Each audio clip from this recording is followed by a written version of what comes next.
바쁘신 현대인의 일정에 맞추어 하루 동안 터져나온 소식 중 주요한 내용만 전해드리는 나라의 TV 뉴스를 진행하겠습니다. 빗속의 황제 의전 사진이 이제는 해외까지 소개되고 있다는데요. 민주주의 국가에서 이런 개망신은 아마 없을 겁니다. 이게 모두 북한에서 살다가 탈북한 탈북자보다 더 북한을 잘 안다고 떠벌리고 다니는 좌파 민주파리들이 만들어 놓은 국격 꼬라지인 거 아니겠어요? 이러한 꼬라지에도 불구하고 국민들은 여전히 이 가짜 민주파리들에게 선전선동 처당하시겠습니까? 제발 정신 좀 챙깁시다. 개돼지 같은 국민들아. 이것 말고도 또 하나의 민주주의 국가 개망신이 있습니다. 미국 기자협회 국제 커뮤니티의 댄 큐비스케 공동의장은 언론중재법 개정안을 추진하는 한국에 대해 극도의 실망감을 느꼈다고 했습니다. 큐비스케 의장은 이런 종류의 법은 기자들에게 자기 검열을 하게 만든다면서 법안이 통과될 경우 제가 알기로는 민주주의 국가에서 이런 일을 하는 건 처음이라고 우려했습니다. 한국에서 법안이 통과되면 다른 나라의 언론 자유에도 영향을 미칠 것이라며 파장을 불러올 것이라고도 경고했습니다. 해당 소식에 네티즌들은 이거 다 문제이니 퇴임 후 감방에 안 가려고 고위 공직자 관련 보도 못하게 하는 법인 건 알고 있죠? 국민 눈치 안 보고 대놓고 이딴 짓거리하는 나라는 중국 북한 말고는 이 세상에 없다라며 군사독재 시대보다 더 악랄한 좌파 정권의 독재 시대다라고 격분했는데요. 그렇습니다. 전두환, 박정희 정권을 독재라고 부르는 좌파 일동 여러분, 문재인 좌파 정권이 스스로 독재 정권이 아니다라고 하면 독재 정권이 아닌 건가요?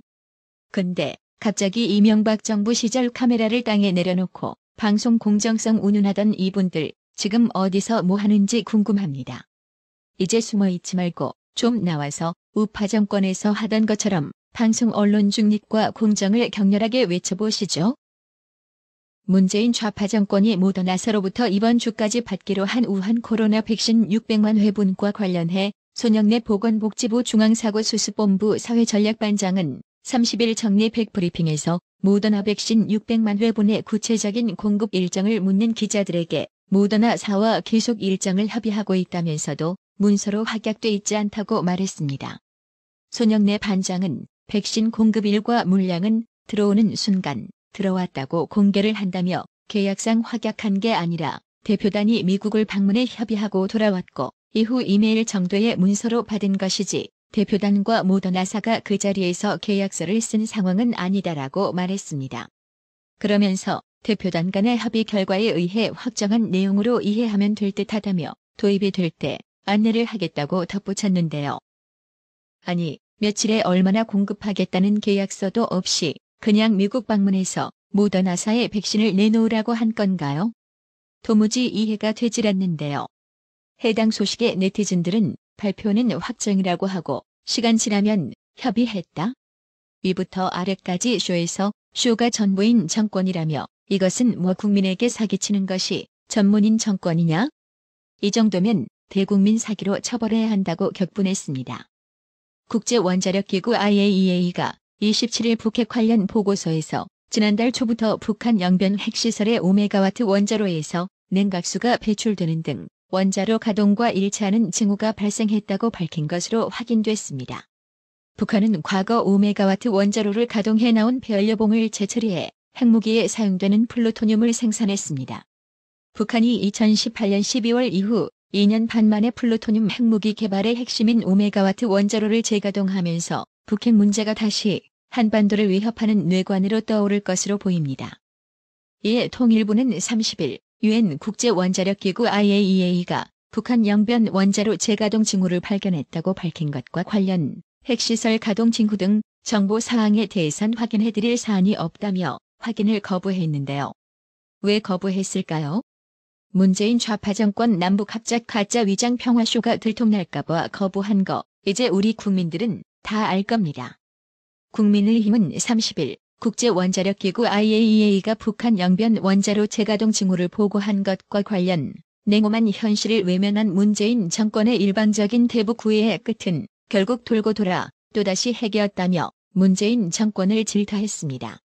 허나 국민의힘 수석대변인은 이날 논평을 통해 이같이 말하며 2년 6개월 만에 영변 원자로 재가동은 그 자체만으로도 유엔의 대북제재 결의 위반임은 물론이거니와 무엇보다 허울 좋은 평화쇼에 매달린 문재인 정권의 대북 정책이 결국 실패라는 것을 증명해 준 것이라고 강조했습니다. 그러면서 이 정권은 우리 국민의 혈세가 들어간 남북공동연락사무소 폭파에도 북한 눈치를 보며 제대로 된 사과도 받아내지 못했다며 북한 김여정이의 말 한마디에 부랴부랴 김여정 하명법을 밀어붙였으며 남북통신선 복구에 들떠 한미연합훈련 연기를 주장하고 결국엔 축소에 축소를 거듭해 훈련을 진행했다고 맹공을 퍼부었습니다. 이어 하지만 돌아온 것은 북한의 핵위협이다. 대체 북한의 위장평화쇼에 당하는 것이 몇 번째인가라면서 문재인은 국정 최고 책임자로서 대북 정책의 실패를 인정하고 국민 앞에 사과해야 한다고 촉구했습니다. 차기 대선 후보 적합도에서 윤석열 전 검찰총장이 이재명 경기지사와 5차 범위 내에서 접전을 벌이며 양강 구도를 유지하는 것으로 조사됐습니다. 반면 가상 양자 대결에서는 윤석열 전 총장이 더불어민주당의 이재명 지사와 이낙연 전 대표 모두 5차 범위 밖에서 앞서는 것으로 나타났습니다. 여론조사 업체 피플네트워크스 리서치가 뉴데일리와 시사경남 의뢰로 지난 27일에서 28일 이틀간 전국 유권자 1,009명을 대상으로 차기 대통령 적합도를 조사해 29일 발표한 결과 윤석열 전 총장은 30.0%의 지지율로 1위를 기록했습니다. 2위는 이재명 지사로 25.3% 지지율로 집계됐습니다. 뒤이어 이낙연 전 대표 12.6%, 홍준표 의원 11.5%, 유승민 전 의원 4.3%, 추미애 전 법무부 장관 3.5%, 최재형 전 감사원장 2.8%, 정세균 전 국무총리 2.2%, 안철수 국민의당 대표 1.4% 순이었는데요. 그런데 여기서 주목해야 할 점은 이번 여론조사에서 11.5%로 집계된 홍준표 의원은 지난 조사 대비 4.4% 상승했고 이번 여론조사에서 4.3%의 유승민이는 지난 조사 대비 2.7%가 상승한 걸로 조사됐습니다.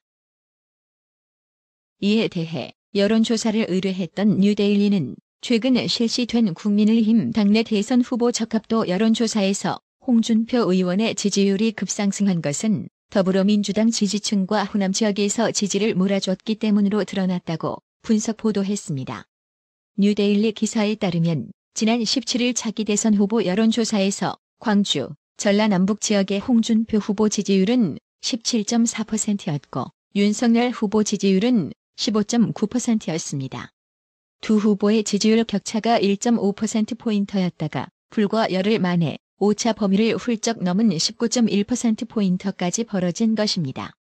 지지정당이 민주당이라고 밝힌 응답자들 역시 홍준표 의원에게 지지를 몰아줬습니다. 민주당 지지층에서 홍준표 의원의 지지율은 지난 17일 조사 대비 7.1%포인트 오른 32.9%를 기록해 가장 많았습니다. 그 다음은 16.4%의 지지를 얻은 유승민 후보였습니다. 윤석열 후보의 지지율은 7.7%를 기록했습니다. 특히 이재명 후보 지지자가 국민의힘 대선 후보 적합도 조사에서 홍준표 후보를 지지한 비율이 35.3%로 가장 많았습니다. 이낙연 후보 지지자의 홍준표 후보 지지율은 33.5%였습니다. 반면 이재명 후보 지지층의 윤석열 후보 지지율은 6.8%, 이낙연 후보 지지층의 윤석열 후보 지지율은 8.3%였습니다. 따라서 뉴데일리는 이러한 데이터를 근거로 대선 본선에 올랐을 때 여권 후보가 가장 꺼릴 수밖에 없는 윤석열 후보 대신 승리가 유력하다고 여겨지는 홍준표 후보를 밀어준 것으로 보이는 대목이라고 분석했습니다. 국민의힘은 30일부터 경선 후보 등록을 시작하는 가운데 여권 지지층의 역선택 방지 조항을 여론조사에 넣을지를 두고 후보들 간 갈등 양상이 벌어지고 있습니다. 당 선관위는 결정된 것이 없다는 입장이지만 후보들 간 이해관계에 따라 입장은 갈리고 있습니다. 홍준표 후보와 유승민 후보는 역선택 방지 조항 도입에 반대하고 있고 윤석열 후보는 역선택 방지 조항을 넣자는 입장입니다. 홍준표 의원은 역선택 논란이 커지자 29일 밤 자신의 페이스북을 통해 역선택으로 후보자가 결정되는 경우는 거의 없다며 역선택 방지책 도입한 데 입장을 분명히 했습니다. 홍준표 의원은 우리 당 대선 경선에서 역선택 조항을 넣은 적이 여태 한 번도 없었다며 지금 와서 호남을 소외시킬 수 있는 역선택 방지 조항은 크나큰 역풍을 불러올 수도 있다. 기존의 경선 룰은 후보자 전원이 동의하지 않는 한 바꿔서는 안 된다고 강조했는데요. 아니, 역선택 방지 조항은 실제 투표에 참여하는 국민 의지를 반영하는 차원에서 너무도 당연한 건데 경선에서 좌파 지지표를 받아 어찌됐든 야권 최종 후보가 되면 그만이다라는 식의 홍준표 주장은 너무나도 속이 뻔히 보입니다. 홍준표 씨, 실제 본투표에서 이재명과 이낙연 지지자가 당신을 찍겠어요? 이런 왜곡을 없애자는 게 역선택 방지 조항인 겁니다. 김소연 변호사가 조국 집안이 특별 취급받을 이유 하나 없다고 날카롭게 대립각을 세웠습니다. 김소연 변호사는 자신의 페이스북에 사회적 특수계급이라는 제하의 글을 통해 대한민국은 사회적 특수계급 창설하면 안 된다는 조항이 헌법의 명문 규정으로 있는 나라다라며 정유라, 숙명여고 쌍둥이 등 그동안 수많은 입시 부정과 허위학적 기재 판례에 따라 처벌하시고 행정처분하여야 한다며 이같이 주장했습니다. 김소연 변호사는 같은 것은 같게, 다른 것은 다르게 형평성에 맞게 처벌하고 처분하셔야 한다. 그게 김제동이 사랑해마지 않는 우리 헌법의 원리라며 가혹하다고요? 제가 개인적으로 너무 좋아하는 한 여성 지방의원께서는 고등학교 학력 인정이 안 되는 줄 모르고 다녔던 직업학교에 대한 내용이 드러나 45년 전 고졸 학력이 취소됐고 그에 따라 학사, 석사, 박사까지 전부 취소됐다고 언급했습니다. 이 같은 일이 문재인 정권에서 벌어졌다고 말한 김소연 변호사는 초민, 의사 면허 취소까지는 문제라거나 입학 취소는 신뢰의 원칙 위반이라는 헛소리 하시는 분들 보세요라며 행정의 신뢰의 원칙은 무효인 행정행위에는 적용하지 못한다는 게 대법원 확립된 판례의 법리라고 지적했습니다. 이어 그리고 사위 행위를 한 자가 그 행위의 신뢰와 효력을 주장하는 것은 신의칙과 금반원이 원칙에 반한다는 것이 우리 민사법의 대원칙이기도 하다며 대표적인 사건이 한진그룹 큰 아들 학력 취소 사건이다. 법원과 검찰은 조국의 아들, 딸에 대해서도 우리 일반 국민들과 같은 잣대로 엄중히 처단하시기 바란다고 과거 사례와 조국 일가 사건을 비교했습니다. 그러면서 그것이 대한민국의 정의이고 우리 헌법 원리인 법치주의를 지키는 일이라며 5년 전 땡땡땡 종합일간지에 사회적 특수계급 글을 키고 한 이 여성은 지금 어떤 생각을 하고 있을지 매우 궁금하다고도 했습니다. 김소연 변호사는 저는 이런 조국 집안에 대해 도륙이다 뭐다 애처로움을 표현하는 대권 주자는 절대 지지할 수 없다며 이 집구석이 마음의 준비를 하고 재산을 은닉하고 후속 대책을 세울 시간은 이미 차고 넘치게 줬고 그 자체로 특혜이고 위헌적인 조치다. 유은혜 교육부 장관이 45년 전 고등학교 학력 인정 취소하는데 걸린 시간은 2달이 채 안 됐다.